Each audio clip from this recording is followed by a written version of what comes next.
Good evening class. तो कल हम लोग आर्टिकल 16 देख लिए। आर्टिकल 16 में आपको ये भी बताया गया था, लास्ट में एक क्वेश्चन दिया गया था, क्वेश्चन का जवाब आज भी नहीं आया कमेंट में, ठीक ना। और आंसर बता दिया जा रहा है, बाकी आपकी मर्जी, आप पढ़ो या ना पढ़ो, ठीक ना। लेकिन ये सब गलत चीजें हैं कि जो आप पढ़ नहीं रहे हो, अगर पढ़ रहे हो वीडियो देख रहे हो तो मतलब बताओ कमेंट क्यों नहीं करते हो, उसमें ये वाला ऑप्शन सही है ये नहीं सही है, ठीक ना। सी ऑप्शन सही है, जिसमें दिया है शायद रोजगार एवं अवसर की समानता दे रखा था, वही वाला आपका सही है। अगर शायद एक ही क्वेश्चन था भी। अब आज हमें पढ़ना है अनुच्छेद 17। अनुच्छेद 17 भी आप समझ लेते हैं। आर्टिकल 17 अब आपसे कहेगा बताओ अनुच्छेद 17 में क्या है, तो सीधे हम कहेंगे छुआछूत का अंत बोलेंगे, चाहे अस्पृश्यता का अंत बोलेंगे, ठीक ना। तो इसमें क्या है, तो यहां भैया बना लेंगे बड़ी वाली हेडिंग, क्या लिखेंगे, हम कहेंगे अस्पृश्यता का अंत, का अंत है ये क्या, तो हम कहेंगे इसको हम आम भाषा में छुआछूत कहते हैं, समझ गए, छुआछूत कहते हैं। इतना भैया पहले याद कर लो, अस्पृश्यता का अंत या छुआछूत का अंत। अब सबसे पहले आपको इसमें यह ध्यान देना है कि भैया ये जैसे ये आर्टिकल 17 है, आर्टिकल 17 हम क्यों पढ़ रहे हैं, आर्टिकल 17 का उद्देश्य क्या है, आर्टिकल 17 समाज में क्या स्थापित करना चाहता है। चाहे जितने भी है यहाँ पर, जितने भी अभी तक आर्टिकल आए हुए हैं, सब कुछ ना कुछ यहाँ पर क्या कर रहे हैं, स्थापित कर रहे हैं। तो ऐसे ही यहां पर कह रहा है कि आर्टिकल 17 किस चीज को स्थापित करना चाहता है, तो भैया पहले आप लिखोगे, अगर कोई एक लाइन में पूछता है कि बताओ आर्टिकल 17 में क्या है, तो सीधे बोल देना कि अस्पृश्यता का अंत या छुआछूत का अंत, समझ गए। अब यहां नीचे से एक लाइन, बढ़िया वाली लाइन आप लिखोगे, ये क्या कहता है, ये पूर्णता, वर्ड पे मेंशन, मतलब वर्ड पे आपका फोकस होना चाहिए। कह रहा है कि पूर्णतः अस्पृश्यता का अंत होना चाहिए, समझ गए, मतलब कंप्लीट अनटचेबिलिटी को क्या करना चाहिए, समाप्त करना चाहिए, समझ गए। यही बात आपको याद रखनी है, इसने क्या बोल रहा है, पूर्णतः अनटचेबिलिटी को खत्म किया जाए, कंप्लीट अनटचेबिलिटी को खत्म किया जाए, या मतलब हम कहेंगे पूर्णतः छुआछूत को खत्म करने की बात करता है। तो यहां पर बाबू लिखो आप पूर्णतः, पूर्णतः, पूर्णतः छुआछूत का अंत, छुआछूत के अंत की बात करता है, अंत की बात करता है, मतलब हर फॉर्म में, हर फॉर्म में क्या होगा, अनटचेबिलिटी किसी भी फॉर्म में नहीं एक्सेप्टेबल है, किसी भी फॉर्म में अनटचेबिलिटी एक्सेप्टेबल नहीं है, समझ गए। तो इसका मतलब ये हुआ कि इसको हम किसी भी फॉर्म में स्वीकार नहीं करेंगे। पहली बात ये आपको बढ़िया से याद कर लेनी है। दूसरे नंबर पे इसमें अगर आपसे कोई पूछा जाए, अच्छा अब बताओ अगर कंप्लीट है तो क्या कुछ इस पे रीजनेबल रिस्ट्रिक्शंस लगेंगे। देखो भैया जितने भी मूल अधिकार हैं सब पे कुछ ना कुछ अपवाद बनाए गए हैं, सब पे कुछ ना कुछ रीजनेबल रिस्ट्रिक्शंस लगाए गए हैं, इसलिए आपको भी यहां पर ये नहीं मान के चलना है कि नहीं होंगे। तो अनुच्छेद 17 में भी कहीं ना कहीं पर क्या होता है, लगता है। कहां पर लगेगा कहां पर नहीं लगेगा उसके बारे में भी हम लोग क्या करेंगे, अभी बात करेंगे, ठीक ना। अब मैं आपको एक चीज और बताता हूं कि जैसे हमने कहा कि सभी मूल अधिकारों में आपका राज्य इन्वॉल्व होता है, कि जब राज्य आपके मूल अधिकारों का हनन करता है तो इससे हमें यह पता चलता है कि हमारे मूल अधिकारों का हनन हुआ, जिसके थ्रू हम क्या करेंगे, चाहे आर्टिकल 32 के थ्रू हम सुप्रीम कोर्ट जाएंगे, आर्टिकल 226 के थ्रू हम हाई कोर्ट जाते थे। ऐसे यहां पर बाबू ये एक ऐसा आर्टिकल है जहां पर किसी व्यक्ति की बात की गई है कि अगर कोई व्यक्ति ऐसा है जो आपके मूल अधिकारों का हनन कर रहा है, तब भी आप क्या कर सकते हो, उसके ऊपर कानूनन अपराध लगा सकते हो कि ये कानूनन अपराध है, समझ गए। तो क्या बताया गया है, हमने कहा कि एक व्यक्ति आया, वो हमारे साथ क्या कर रहा है, अस्पृश्यता का व्यवहार कर रहा है, कहता है तुम भैया दूर जाओ, तुम अछूत इंसान हो, समझ गए। ये क्या है, अगर कोई व्यक्ति भी ऐसा करता है तो उसके ऊपर भी क्या किया जा सकता है, क्लेम किया जा सकता है, क्योंकि ये अस्पृश्यता क्या है, हम कहेंगे ये कानूनन अपराध है, समझ गए कि नहीं समझ गए? ये क्या है? तो हम कहेंगे ये कानूनन अपराध है। अगर ये कानूनन अपराध है तो बाबू आप क्या करोगे? उसके खिलाफ आप कंप्लेन करोगे। समझ गए कि नहीं समझ गए? तो ये बात अपने दिमाग में भर लो कि ये जो अस्पृश्यता होता है या छुआछूत होता है, ये पूर्णतः बंद करने की बात की गई है। इसीलिए इसमें आपको ध्यान रखना है कि ये जो होता है कौन सा छुआछूत, पूर्णतः समाप्त करने की बात की गई है। समझ गए कि नहीं समझ गए? अगर आप समझ गए तो यहां पर दूसरी लाइन में आप लिखो किसी व्यक्ति द्वारा, ऐसे लिखेंगे किसी व्यक्ति द्वारा,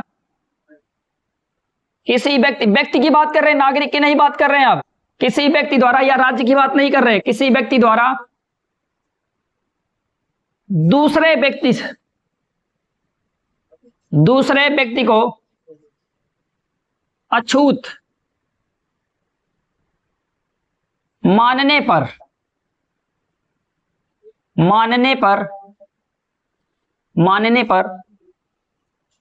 वह अपराध की श्रेणी में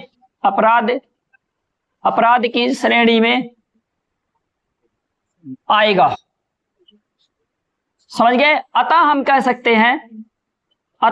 सकते हैं कि ये जो अस्पृश्यता होता है, क्या अस्पृश्यता, ये क्या है? हम कहेंगे ये कानूनन अपराध है, कानूनन अपराध है। समझ गए? तो मतलब कोई व्यक्ति भी आपके साथ ऐसा व्यवहार नहीं कर सकता है। तो भैया आपको ये पहले याद कर लेना। अनुच्छेद 17 में ज्यादा चीजें नहीं पढ़नी है, थोड़ी थोड़ी चीजें केवल पढ़नी है, ज्यादा नहीं पढ़नी है, ठीक ना?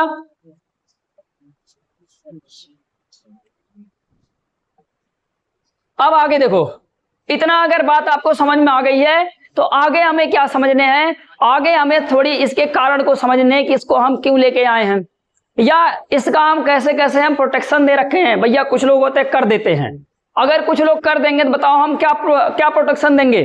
तो हमने कहा कि अपने यहाँ अधिनियम बनाए गए हैं। समझ गए? पहला अधिनियम का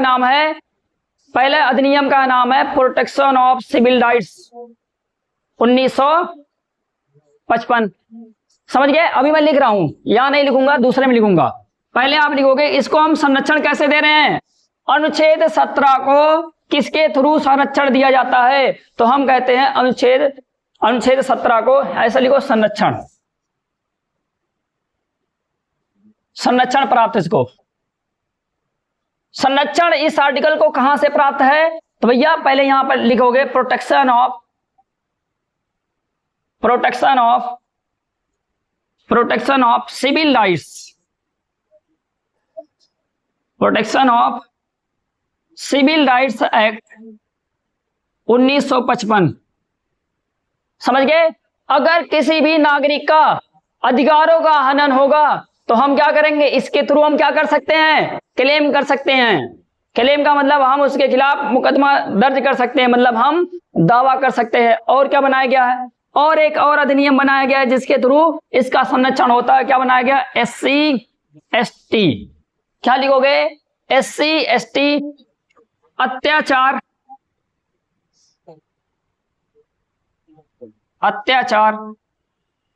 संरक्षण अधिनियम 1989। बाबू ये डेट याद कर लेना आप, डेट, ये वाली डेट, ये दोनों सीधे पूछता है। Protection of civil rights act कब आया था? तो 1955 में। SC ST अत्याचार संरक्षण अधिनियम कब आया था? तो हम कहेंगे 1989 में। ये आपको पता होना चाहिए ना। लोग कहते नहीं कि उसके ऊपर ST की धारा लग गई, उसके ऊपर SC की धारा लग गई, तो यही है, इसी से लगता है। समझ गए? लेकिन कहीं कहीं पर इसका मिसयूज भी होता है, वो सारी चीजें अलग हैं, लेकिन आप समझ जाओ कि यही है जो कहते हैं ना कि SC का धारा लग गया, SC का ये लग गया, वो लग गया, तो ये इसी अधिनियम के थ्रू वो धारा लगाई जाती है। समझ गए? अगर कहीं पर हम किसी भी SC के मूल अधिकारों का हनन करेंगे या उसको हम नीचा दिखाएंगे या हम क्या कहेंगे उसके साथ अछूतों वाला व्यवहार करेंगे, तो वो क्या करेगा? दावा करेगा कि ये मेरे साथ क्लेम कर रहा, मतलब हमें नीचा दिखा रहा था, तो उसके ऊपर क्या लग जाएगा? SC ST अत्याचार संरक्षण अधिनियम 1989 के थ्रू उसके ऊपर क्या लग जाएगा? मुकदमा हो जाएगा। अब जाएं उसके बाद जेल काटें वो। समझ गए कि नहीं समझ गए? यही है वो अधिनियम। समझ गए? इतनी बातें समझ गई। अच्छा एक चीज मेरे को बताओ, क्या कारण थे कि भारत के संविधान में आर्टिकल 17 को रखना पड़ा? क्या ऐसे कारण रहे होंगे? समझ गए? ऐसे कोई कारण पूछ ले आपसे, बताओ कि आर्टिकल 17 में, बताओ अगर भारत के संविधान में आर्टिकल 17 को रखा गया तो बताइए क्या कारण थे? तो हम कहेंगे भैया कारण देखो ये थे, पहले के समय में जब भारत अपना आजाद नहीं था, या पहले मान लेते हैं प्राचीन समय से आते हैं। प्राचीन समय में क्या हुआ था, भारत ऐसे करके जातियों में बटा हुआ था, जिसको हम बोलते हैं वर्ण व्यवस्था बोलते थे। जैसे ब्राह्मण बटा हुआ था, क्षत्रिय बटा हुआ था, वैश्य बटा हुआ था और शूद्र बटा हुआ था। तो जो शूद्र हुआ करता था उसको सबसे निचले तबके का व्यक्ति माना जाता था। समझ गए कि नहीं समझ गए? और उसके साथ क्या किया जाता था, बहुत ही अछूतों वाला व्यवहार किया जाता था। जैसे वो अगर पानी छू देता था तो पानी मतलब अछूत हो जाता था। समझ गए? वो अगर से किसी खाट पे बैठ गया तो खाट को अछूत माना जाता था, खाट को धुला जाता था। तो ऐसे अगर कहीं वो तालाब से पानी निकालने जाता था तो वो तालाब का पूरा पानी निकलवा दिया जाता था। ये सब चीजें क्या हैं? तो हम कहेंगे यही सब चीजों को देखते हुए डॉक्टर भीमराव अंबेडकर ने क्या किया था, छुआछूत का अंत वाला एक आर्टिकल बना दिया, आर्टिकल 17। उसको कहां पर मेंशन कर दिया? संविधान में। समझ गए? ये बात अपने दिमाग में बढ़िया से भर लेना कि मतलब अगर कोई आपसे कारण पूछता क्या कारण थे कि डॉक्टर भीमराव अंबेडकर ने भारतीय संविधान में आर्टिकल 17 को रखा, तो हम कहेंगे भैया कारण वही है। कौन सा कारण है? तो हम कहेंगे कारण वही है क्योंकि उस समय जो शूद्र लोग हुआ करते थे उनके साथ बहुत ही जातीयता बरती जाती थी। उनको अछूत माना जाता था। वो किसी सामान को छू देते थे तो अछूत हो जाता था, पानी छू देते थे वो अछूत हो जाता था। समझ गए? जिस रास्ते से ऐसे ऐसे चलते थे उनके पीछे झाड़ू लगा दिया जाता था। ये माना जाता था कि जिस रास्ते से ये लोग गए वो रास्ता भी क्या हो जाता था? अछूत हो जाता था। पहले भारत देखो कहने के लिए केवल भारत है कि यहाँ पर ये देवी शक्तियां रहती हैं, यहाँ पर ये शक्तियां रहती हैं, वो शक्तियां रहती हैं, लेकिन ये सब सारी चीजें ना केवल क्लिपिंग होती हैं, अन्यथा कहीं कुछ नहीं है। समझ गए कि नहीं समझ गए? अब कुछ लोगों को लग रहा होगा कि यहाँ पर तो ये धार्मिक मुद्दा उठा दिया गया। धार्मिक मुद्दा उठाने वाली बात ही है। धर्म के चक्कर में इतना सब लोग अंधे हो चुके हैं कि किसी को ना तो कहीं सच्चाई दिखती है, ना तो कहीं किसी को कुछ ही चीज में बुराई दिखती है। सभी केवल बस ऐसे अंधभक्तों की तरह लगे हुए हैं। समझ गए? तो ये सारी चीजें जब तक समाज से निकलेगा नहीं तब तक एक बेहतर समाज की कभी भी हम कल्पना ही नहीं कर सकते। ऐसे भले बयान कि हाँ यहाँ राम मंदिर बनवा दो, यहाँ ये मंदिर बनवा दो, यहाँ ये मस्जिद बनवा दो, यहाँ ये चीज बनवा दो, समझ गए, ये गिरजाघर बनवा दो। इससे क्या होता है? इससे देशभक्ति नहीं जाहिर होती है। समझ गए? और ना इससे ना देशभक्ति जाहिर होगी, ना इससे कोई भक्ति जाहिर होगी, और ना ही ये अच्छे या विकसित भारत की कल्पना की जा सकती है इससे। जिस दिन ये नहीं होगा, जिस दिन अपने यहां से धर्मवाद जाएगा, उस दिन याद रखे रहना, भले भारत विकसित भारत की कल्पना कर सकता है, अन्यथा कभी भी भारत विकसित भारत की कल्पना नहीं कर सकता। यहाँ जितने भी ये नेता होते हैं ये आपको मूर्ख बनाते हैं, जितने साधु संत होते हैं ये आपको मूर्ख बनाते हैं। मतलब हर तरीके से केवल आपको यहाँ पर बेवकूफ बनाने का काम चल रहा है। और कोई भी इन मुद्दों पर कोई आजकल कोई बात भी नहीं करता है कि मतलब चलो कि हाँ इस पे बात कर लिया जाए। अब ये जो बाबा लोग होते हैं, बाबा लोग बड़े बड़े दरबार लगा लेते हैं, उसमें ये लोग सरकार को गाते हैं और वहां पर आपके दिमाग को डाइवर्ट कर दिया जाता है ताकि आप कभी भी रोजगार की मांग ना करो। यही सब कारण है, तभी तो इनको नेताओं ने क्या कर रखा है? सपोर्ट कर रखा है। और वहीं से नेता लोग क्या कर रहे हैं? उन्हीं के धंधों पे वो पल रहे हैं। जैसे अभी आपने हाल ही में सुना होगा राम रहीम के बारे में, जेल से वो बेल पे आ गया। अब बताओ ऐसे रेपिस्ट को आप हर साल बर्थडे मनाने के लिए जेल से रिहा कर रहे हो, ये सारी चीजें क्या हैं? तो हम कहते हैं यही सारी चीजें गलत है। क्यों? क्योंकि उसके पास वोट बैंक है। समझ गए? अब हरियाणा में वोटिंग होने वाली है तो उसको छोड़ दिया गया ताकि वो वोट बैंक बनाए। समझ गए? और हमें क्या किया जाता है? मूर्ख बनाया जाता है। हम जैसी भोली भाले जनता को क्या किया जाता है? मूर्ख बनाया जा रहा है। और हम भी क्या कर रहे हैं? उनके पीछे भाग रहे हैं, उनके पीछे भाग रहे हैं। समझ गए? और एक जो दो बंदे लोग हैं जो निष्पक्ष बोलते हैं, उनको कभी बोलने नहीं दिया जाता है। तो ये सारी चीजें हैं जिनकी वजह से कभी भी देश में से कंप्लीट छुआछूत खत्म नहीं होने पा रहा है। समझ गए? तो ये सारे अपने दिमाग में भर लेना भैया, ये सारी चीजें होती हैं।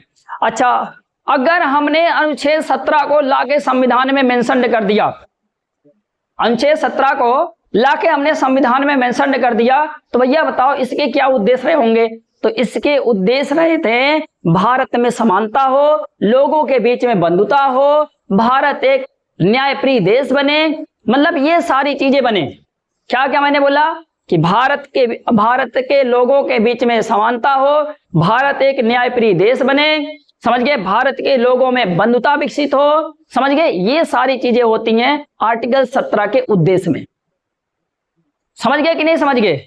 जब लोग मिलजुल के रहेंगे तभी तो यहां पर एकता आएगी। लेकिन यहां पर नेता हमें मिलने नहीं दे रहे हैं। कोई वहां पर धर्म के नाम पे वोट मांग रहा है, कोई यहां पर किसी के नाम पे वोट मांग रहा है, कोई किसी के नाम पे मांग रहा है। केवल इनको वोट चाहिए, आपका उसमें कल्याण हो बर्बाद हो इससे उनसे मतलब नहीं है। एक शीशी आपको दारू देंगे, आप उस पर मोहित हो जाओगे, वोट दे दोगे। समझ गए? तो ये सारी चीजें आपके अंदर ना रहे, इसीलिए आपको ये पढ़ाए जा रहे हैं कि आप भी थोड़ा चीजों को निष्पक्ष होकर सोचिए। समझ गए कि नहीं समझ गए? अच्छा, अब इसके बाबू ना आर्टिकल जो ये 17 देख रहे हो, इसमें कुछ अपवाद भी हैं। अपवाद हम कहीं कहीं लिख लेते हैं थोड़ी थोड़ी। अपवाद अगर से पूछे आर्टिकल 17 के अपवाद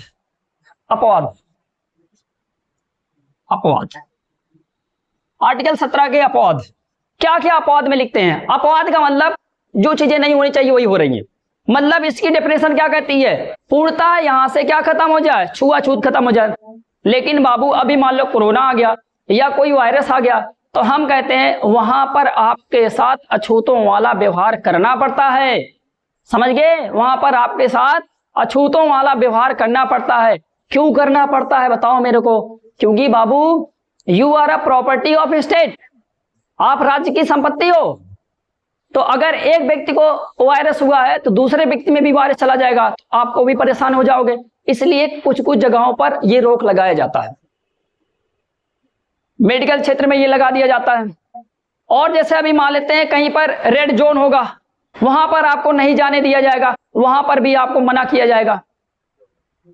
समझ गए? और जैसे मान लेते हैं मंदिर धार्मिक स्थल हैं, तो वहां पर भी भैया आपके साथ व्यवहार किया जा सकता है। क्यों किया जा सकता है? क्योंकि ये माना जाता है कि मंदिर में देवी देवताओं का वास होता है। अगर वहां आपको जाना ही है तो वहां आप जाइए, नहा के जाइए, पैर धुल के जाइए, ये सब सारी चीजें करके जाइए, अन्यथा आपको वहां पर भी जाने से रोक दिया जाएगा।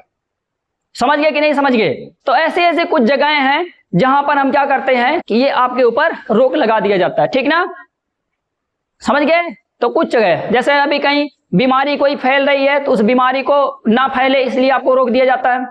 धार्मिक स्थानों पर जैसे हमने कहा मंदिर में आपको जाने से रोक दिया जाता है, क्योंकि वहां पर शुद्धता मेन मायने रखती है, इसलिए वहां पर शुद्धता की जरूरत होती है, इसलिए वहां पर भी आपको रोक दिया जाता है।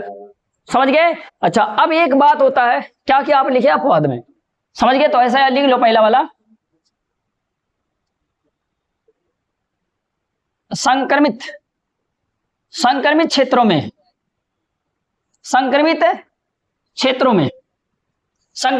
में भी आपको रोका जाएगा। क्योंकि यह संक्रमित क्षेत्र का मतलब जहां पर वायरस निकलते रहते हैं, ये सब रीजन में आपको रोक दिया जाएगा। और दूसरे नंबर पे धार्मिक स्थलों पर भी क्या किया जाता है, रोका जा सकता है। धार्मिक स्थलों पर भैया अगर मंदिर में जा रहे हो तो बिना नहाए धोए मत जाओ, वरना देवी जी प्रकोपित हो जाएंगी। ठीक ना? हाँ, ये सब सारी चीजें हैं तो अपने हिसाब से पढ़ लेना। समझ गए कि नहीं समझ गए? थोड़ी थोड़ी चीजें हैं तो ये पढ़ लेना। अच्छा, एक चीज और कही गई है, अगर कभी भी आर्टिकल 17, आर्टिकल 23 और आर्टिकल 24 इतने कभी भी याद रखे लेना, आर्टिकल 17, आर्टिकल 23 और आर्टिकल 24, अगर इन तीन आर्टिकल का कभी भी उल्लंघन हुआ तो राज्य इनके अच्छे के लिए कदम उठा सकती है। समझ गए क्या मैंने बोला? कहा आर्टिकल 17, आर्टिकल 23 और आर्टिकल 24, अगर इन अधिकारों का कहीं पर भी उल्लंघन हुआ तो राज्य इनके बेटरमेंट के लिए या मतलब इनको अच्छा बनाने के लिए राज्य कुछ ना कुछ कदम उठा सकती है। अब राज्य कौन सा कदम उठाएगी भगवान जाने। समझ गए कि नहीं समझ गए? ये सुप्रीम कोर्ट ने इनको दिया कि भैया तुम कर सकते हो। ठीक ना? देखो, अब इसमें मैंने आपको ये बताया कि अनुच्छेद 17 क्या है। अनुच्छेद 17 में जो जो चीजें आती हैं उसको मैंने यहाँ पर एक्सप्लेन कर दिया। बस अनुच्छेद 17 में आप इतना पढ़ लो, बाकी हम मिलेंगे अनुच्छेद 18 में। अब ठीक है, ये क्वेश्चन आपको करने, 2 क्वेश्चन मैं दिया हूं, दोनों क्वेश्चन आप देख लेंगे बढ़िया से, और दोनों क्वेश्चन के आंसर आपको देने हैं कमेंट में, ठीक ना। चाहे आप गलत कमेंट करिए, चाहे आप अच्छा मतलब सही कमेंट करिए, लेकिन कमेंट करिए, तभी आप समझ पाएंगे कि मतलब यहां पर चीजें क्या लिखी गई हैं। समझ गया। 2 क्वेश्चन मैं बोर्ड पे लिख दिया हूं, आप कर लीजिएगा, ठीक। स्क्रीनशॉट चाहे ले लो, चाहे जो ले लो, कमेंट करो, ठीक। चलो बंद।